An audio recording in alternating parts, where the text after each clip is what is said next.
সপ্তম শ্রেণী পড়ুয়া মেয়েকে দীর্ঘদিন ধরে উত্ত্যক্ত করছিল প্রায় ৪৫ বছর বয়সী প্রতিবেশী জিতু। প্রতিবাদ করায় পিটিয়ে হত্যা করা হয় রিকশাচালক বাবা শাকিল আহমেদকে।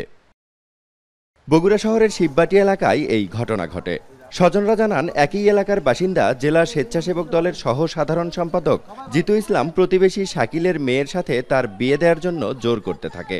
বাকবিতণ্ডার এক পর্যায়ে জিতুর সঙ্গে থাকা লোকজন শাকিলকে বেধড়ক মারপিট করে ছেড়ে দেয়। পরে আবারও বাড়ি থেকে তুলে নিয়ে আরেক দফা মারধর করে শাকিলকে। অবস্থার অবনতি দেখে হাসপাতালে পাঠালে সেখানেই মৃত্যু হয় শাকিলের। Hire Google TV, endless color, smart living.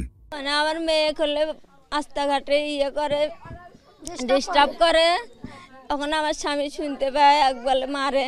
আমার ভাইয়ের যারা খুনি তাদের ফাঁসি হোক, বিশেষ করে জিতু মমিতুল আশিক, এদের যেন সরকার না ছাড়ে। আমার ছেলেকে চোরের মতো চোরকেও বেন ওইভাবে মারে না, এইভাবে মারছে আমার ছেলে।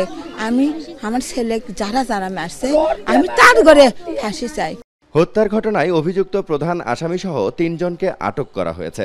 বাকিদের আটকের চেষ্টা চলছে জানান পুলিশ। শাকিলকে আসলে মারধর করে, পরবর্তীতে শাকিলকে জিয়াউর রহমান মেডিকেল কলেজে ভর্তি করানো হয়, এখানে তিনি মারা যান। আমরা আসলে জিতুকেও গ্রেপ্তার করতে সক্ষম হয়েছি, আর বিষয়টি নিয়ে আমরা আসলে তদন্ত করছি, আর এর সাথে যারা যারা জড়িত সকলকে আমরা গ্রেপ্তার করতে সক্ষম হব। হত্যাকাণ্ডের এই ঘটনায় অজ্ঞাতনামা ৮ জনের নামে ও নামধারী ১৭ জনের নামে মামলা করা হয়েছে। আটক জিতুর বিরুদ্ধে হত্যা, ডাকাতি ও মাদকসহ ৫টি মামলা রয়েছে। রাজীব সেলিম, এখন, বগুড়া।